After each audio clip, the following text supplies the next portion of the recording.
నీ పరిశుద్ధ నామానికి మహిమ కలుగును గాక. హల్లెలూయా. దేవుని వాక్యాల నుండి యెషయా గ్రంథం 49వ అధ్యాయము 25-26 వచనాలు అందరం కలిసి చదువుకుందాం.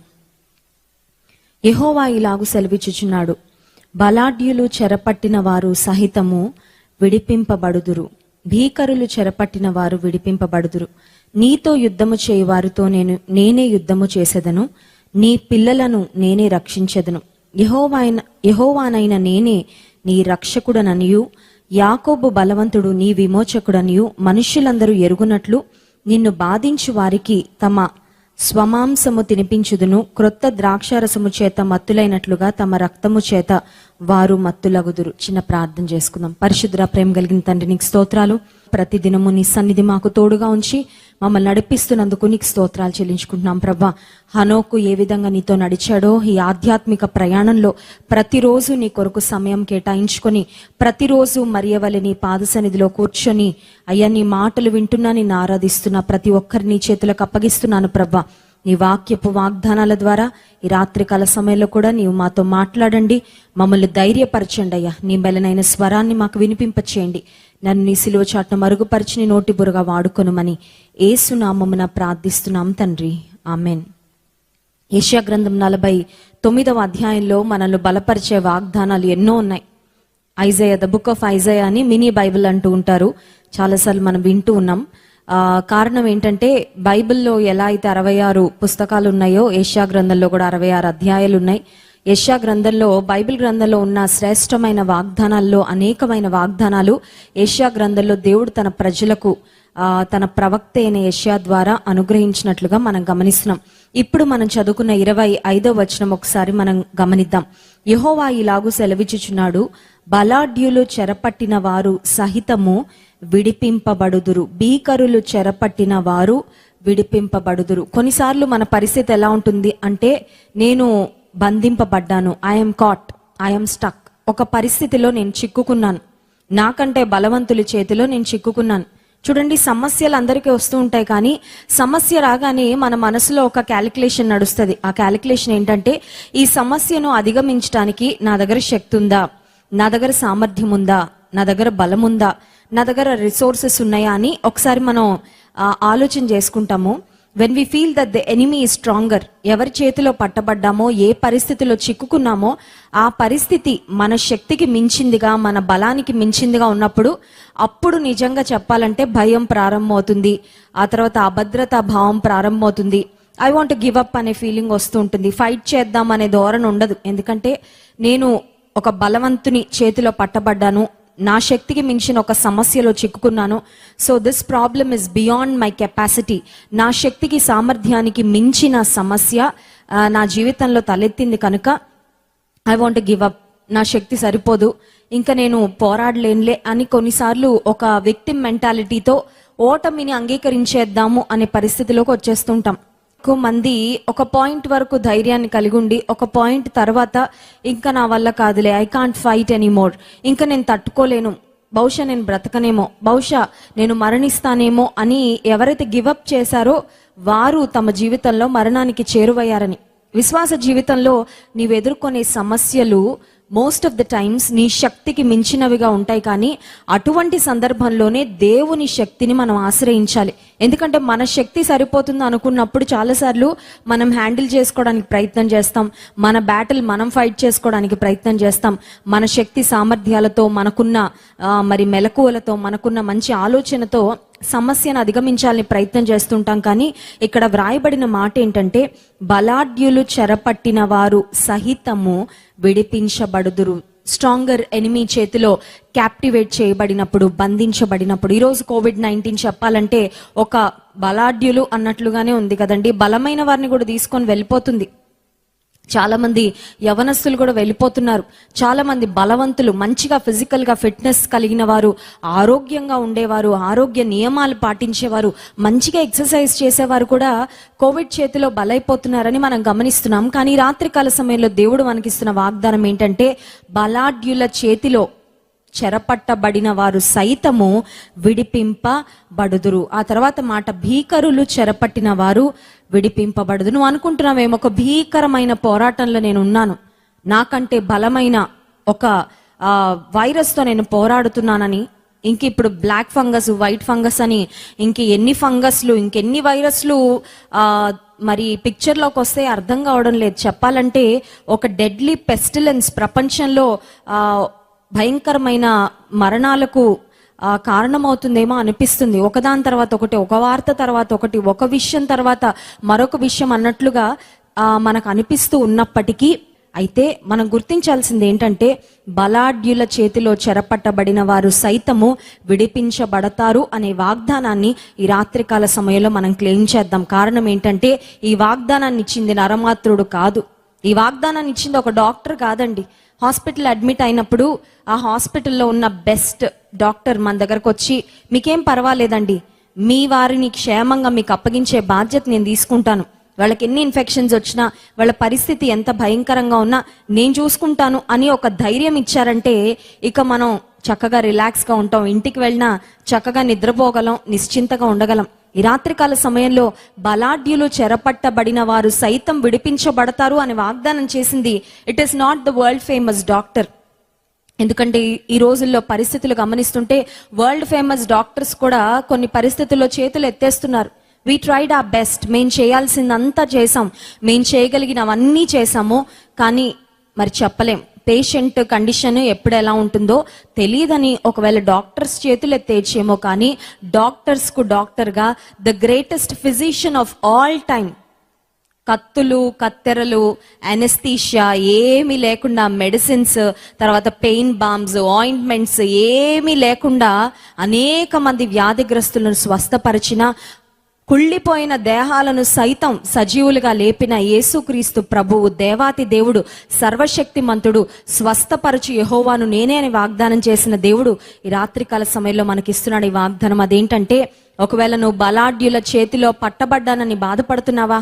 ఐఎమ్ స్టక్, ఎలా పట్టబడ్డానో తెలియదండి, అన్ని ప్రికాషన్స్ తీసుకున్నాను, మాస్కులు వేసుకున్నా, గ్లవ్స్ వేసుకున్నా, శానిటైజర్ వాడుతున్నాను, తీసుకోవాల్సిన అన్ని జాగ్రత్తలు తీసుకున్నాను, కానీ ఈ వైరస్ చేతిలో పట్టబడ్డాను అని నీవు అనుకుంటున్నట్లయితే పట్టబడిన నిన్ను దేవుడు విడిపిస్తానని ఈ రాత్రికాల సమయంలో వాగ్దానం చేస్తున్నాడు. ఆమెన్. ఆ తర్వాత మాట మనం చూసినట్లయితే, నీతో యుద్ధము చేయు వారితో నేనే యుద్ధము చేయుదును, I will contend with those who contend with you అనే మాట ఇంగ్లీష్ బైబిల్లో చూసినాం. నీతో ఎవరు యుద్ధం చేస్తున్నారో వారు ఒకవేళ నీకంటే బలవంతులని నువ్వు భయపడుతున్నావు కదా, నువ్వు నా వెనక్కి వచ్చి నిలబడు, నువ్వు జస్ట్ నా మీద ఆధారపడు చాలు, నీ పక్షంగా నేను యుద్ధం చేస్తాను. I will fight your battle, నీ పక్షంగా నేను యుద్ధం చేస్తాను, నీ పక్షంగా జయము నేను ఇస్తాను, నీ తల నేను ఎత్తుతాను, నిన్ను ప్రాణంతో సురక్షితంగా నేను కాపాడుతాను.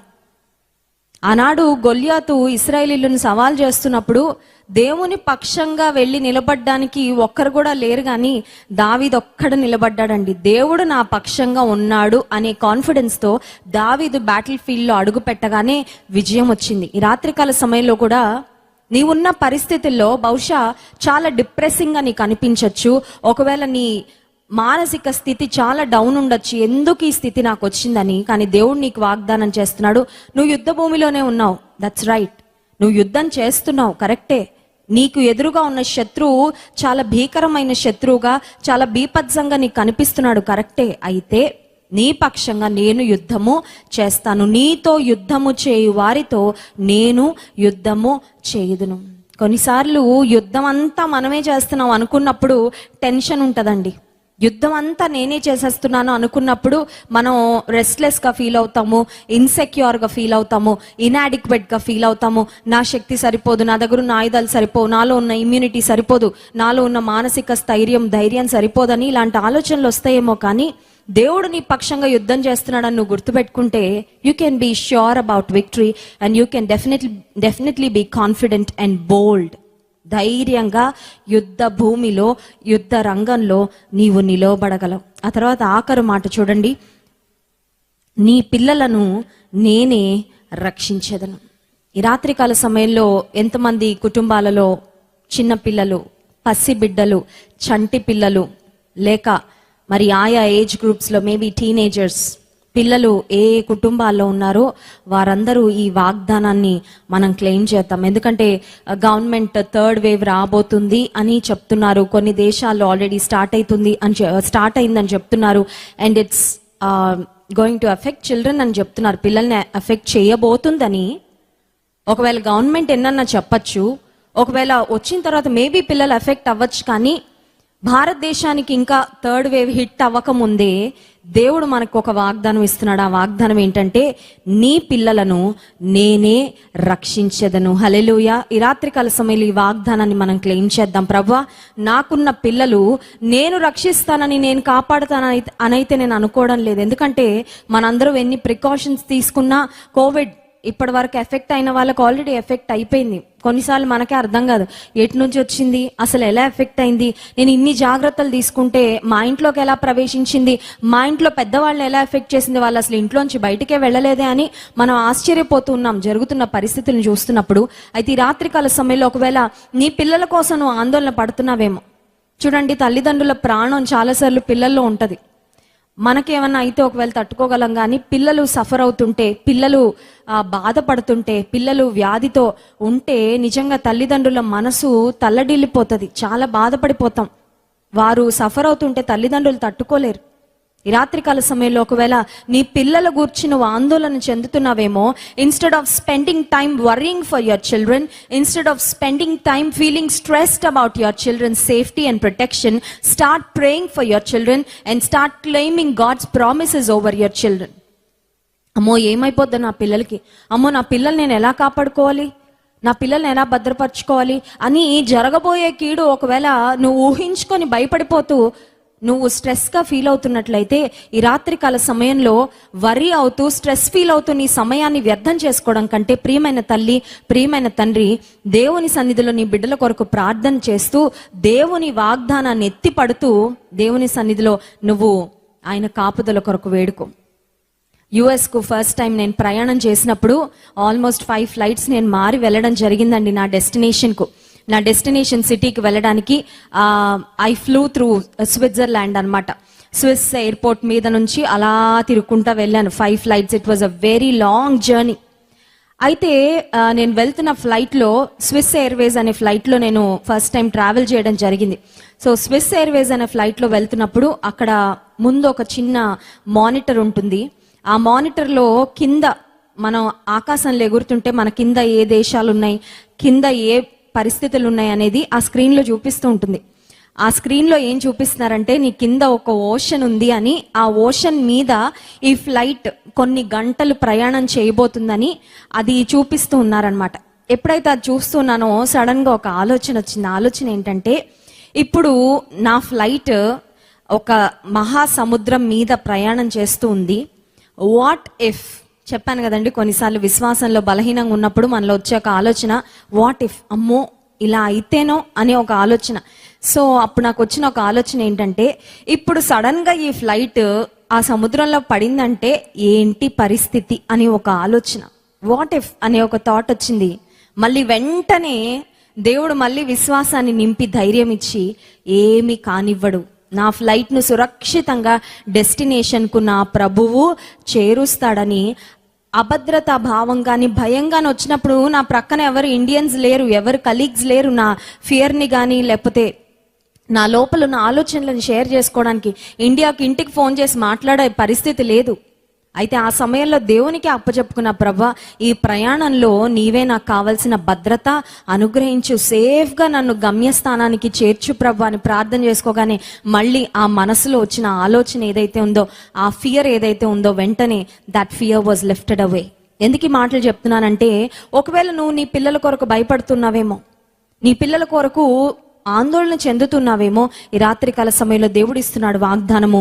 నీ పిల్లలు అనుకుంటున్నావు కదా, నీ పిల్లల కంటే ముందు వారు నా పిల్లలు. హల్లెలూయా. కొన్నిసార్లు మనం అనుకుంటాం నా పిల్లలు అని. నీ పిల్లలు కరెక్టేనమ్మా, నువ్వు కన్నావు కాబట్టి నీ పిల్లలు కరెక్టే. అయితే నీ పిల్లల కంటే ముందు వారు దేవుని పిల్లలు, దే ఆర్ గాడ్స్ చిల్డ్రన్. ఎందుకంటే ఆయన కదా వారిని చేసింది. నీ పిల్లలు దేవుని పిల్లలు, నీ పిల్లలను కాపాడే బాధ్యత దేవుడు తీసుకుంటానని వాగ్దానం చేస్తున్నాడు. హల్లెలూయా. నువ్వు నేను చేయాల్సింది ఏంటంటే, ఆ బిడ్డలను దేవుని చేతికి అప్పగించడం. నా చేతిలో ఉన్నారు నా పిల్లలను కాపాడేది నేనే అని అనుకుంటున్నావు, కానీ దేవుని చేతికి అప్పచెప్పి, అయ్యా ఈ పిల్లలను నువ్వు కాపాడు, ఈ బిడ్డలు నువ్వు భద్రపరచు, ఏ వ్యాధి ఏ అనారోగ్యం రాకుండా నువ్వు నీ కనుసన్నల్లో ఉంచు ప్రభా, కావలసిన మంచి ఆరోగ్యాన్ని దయచేయని దేవుని చేతిలో మన బిడ్డలను పెట్టగలిగితే దేవుడిస్తున్నాడు ఈ వాగ్దానము, నీ పిల్లలను నేనే రక్షించదని. 26వ వచనం, యెహోవానైన నేనే నీ రక్షకుడననియు యాకోబు బలవంతుడు నీ విమోచకుడనియు మనుష్యులందరూ ఎరుగునట్లు నిన్ను బాధించు వారికి తమ స్వమాంసమును తినిపించుదును. నిన్నెవరు బాధిస్తున్నారో వారి పక్షంగా నేను తీసుకుంటా రివెంజ్. నీకు విరోధంగా నీతో యుద్ధం చేసే వారితో నేను యుద్ధం చేస్తాను.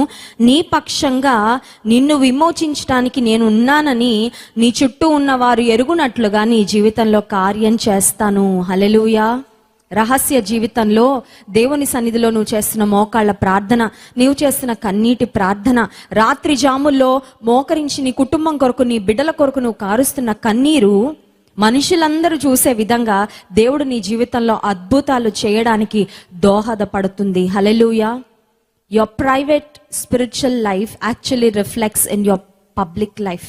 నీ రహస్య జీవితంలో దేవునితో నీ సంబంధం ఎలా ఉందో, దేవునితో నీ నడవడిక ఎలా ఉందో, దేవునికి నువ్వు ఎంత సాన్నిహిత్యంగా ఉంటున్నావో, పరిశుద్ధమైన జీవితాన్ని ప్రేమిస్తూ దేవుని కొరకు ఎలా బ్రతుకుతున్నావో దాని యొక్క రిఫ్లెక్షన్ ఖచ్చితంగా నీ యొక్క బాహ్య జీవితంలో, నీ సంఘ జీవితంలో మనుషులు చూచినట్లుగా గుర్తించినట్లుగా అది ప్రతిబింబిస్తూ ఉంటుంది అని గుర్తించు. Never underestimate the power of prayer. ప్రార్థన యొక్క శక్తిని ఏనాడు తక్కువ అంచనా వేయొద్దు. నీవు చేసే ప్రార్థన, నీవు దేవుని సన్నిధిలో కలిగి ఉన్న విశ్వాసము, ఒక యుద్ధ భూమిలో నీవు ఉన్నప్పుడు, ఒక యుద్ధ రంగంలో ఉన్నప్పుడు బలాఢ్యుల చేతిలో పట్టబడ్డాను అని నీకు అనిపిస్తున్నట్లయితే అడుగు, ప్రభువా నువ్వు బలవంతుడు అయిన దేవుడువయ్యా, నా శత్రువు నాకంటే ఎంత బలమైనదన్న అయిండొచ్చు, కానీ అందరికంటే బలవంతుడో నీవున్నావు, అన్నిటికంటే పైగా నీవున్నావు, అన్ని పరిస్థితులు నీ ఆధీనంలో స్వాధీనంలో ఉన్నాయి, నాకు సహాయం చేయి అని దేవుణ్ణి నీవు అడగగలిగితే నిన్ను విడిపించటం, నిన్ను తప్పించటం మాత్రమే కాదు, నేను నీ పిల్లలను కాపాడుతాను, నేను నీ పిల్లలను రక్షిస్తానని దేవుడు వాగ్దానం ఇస్తున్నాడు.